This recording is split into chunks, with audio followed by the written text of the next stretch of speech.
Audio Jungle.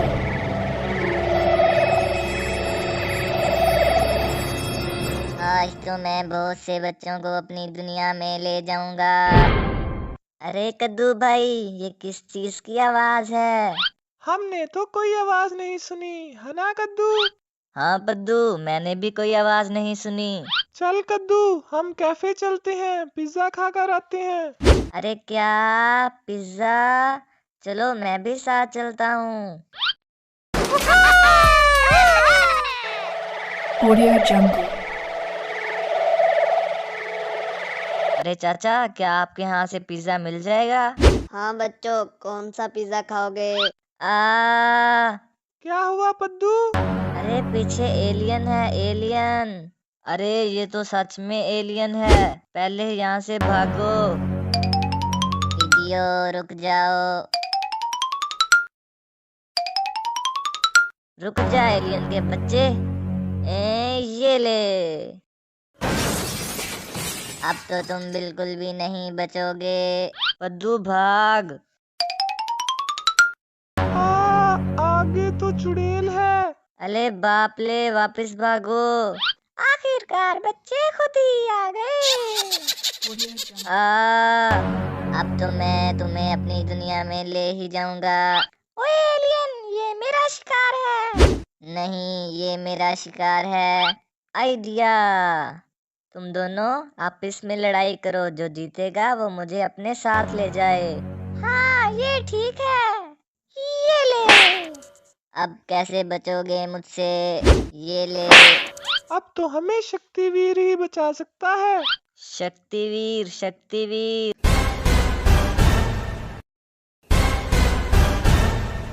लगता है कद्दू पद्दू किसी मुसीबत में है, अभी जाकर उनको बचाता हूँ। शक्तिवीर, एलियन हमें अपनी दुनिया में ले जाना चाहता है। ओए एलियन, तेरी इतनी जरूरत तो मेरे होते हुए कद्दू पद्दू को ले जाए। ये ले।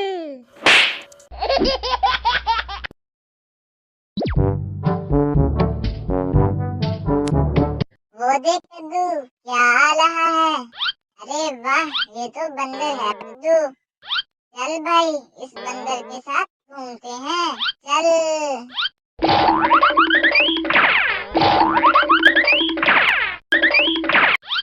Oh no! बचाओ। कद्दू कद्दू तुम हो? मुझे लगा कोई और मुझे मारने आया है। नहीं नहीं बंदर भाई, हम तो तुम्हारे साथ घूमने आए हैं।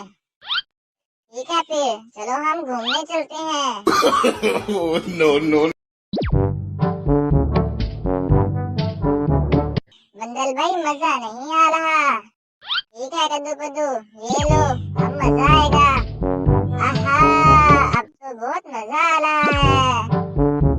बंदर भाई, अब तुम कहाँ जा रहे हो? अब मुझे भूख लगी है, मैं तो कुछ खाने जा रहा हूँ। ठीक है बंदर भाई, चलो, हमें भी भूख लगी है। no.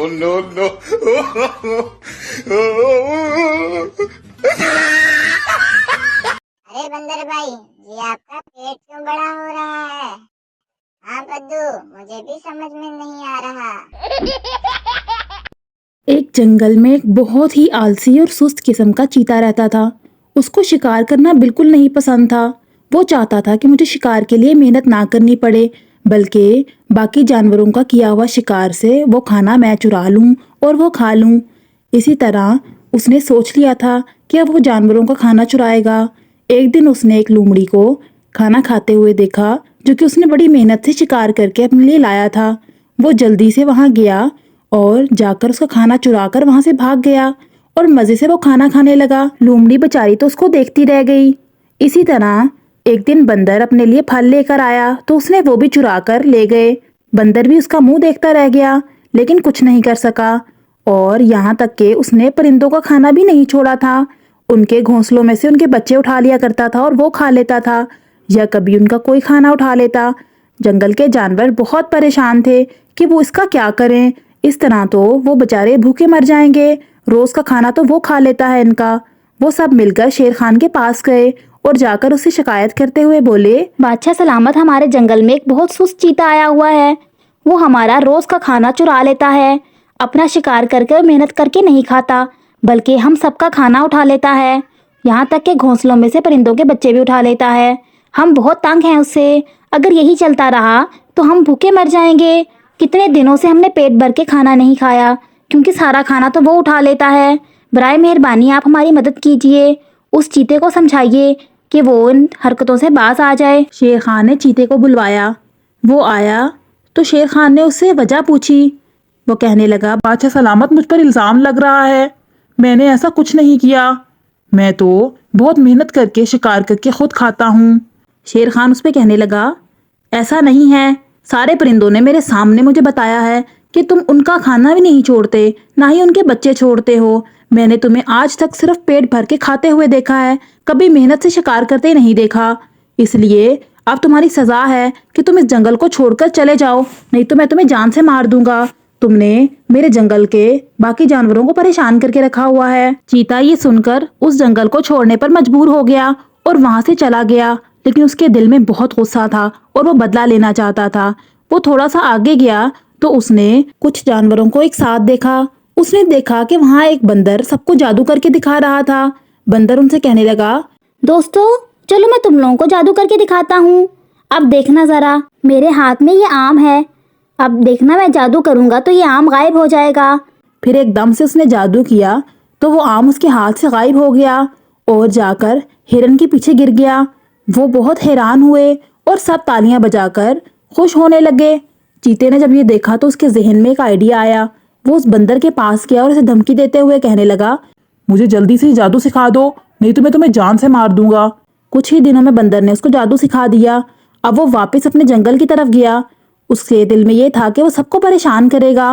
वो गया और जाकर एक दरख्त के पीछे छुप गया। उसने देखा कि वहां एक लोमड़ी अपने लिए खाना ले बैठी है। उसने अचानक से जादू किया और वो खाना उसके पास आ गया।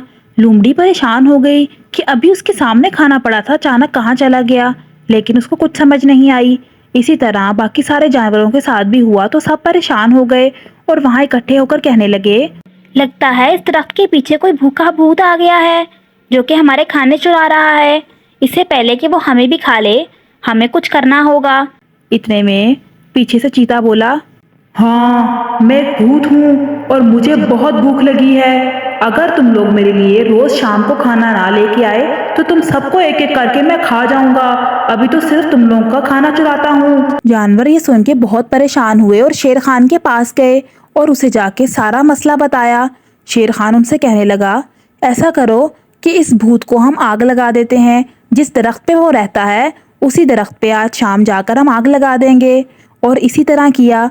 जब वो शाम को वहां गए तो उन्होंने इस दरख्त के पास आग लगा दी। चीते ने जब लगी हुई आग देखी तो वो इतनी जोर से डरा कि डर के मारे उनके सामने छलांग लगा दी। शेर खान और बाकी जानवरों को पता चल गया कि ये सब कुछ उसी चीते का किया धरा है। उनको उस पर बहुत गुस्सा आया और शेर खान ने आगे बढ़कर उसको इतनी जोर से पंजा मारा कि उसको मार दिया। और इस तरह चीते को उसके किए की सजा मिल गई और बाकी सारे जानवर भी सुकून से रहने लगे। अगर आपको ये वीडियो पसंद आई है तो इस वीडियो को लाइक और चैनल को सब्सक्राइब कीजिए और बेल के आइकन को प्रेस कर दीजिए ताकि रोज़ आपको इस तरह की मज़ेदार सी स्टोरीज़ देखने को मिलती रहे।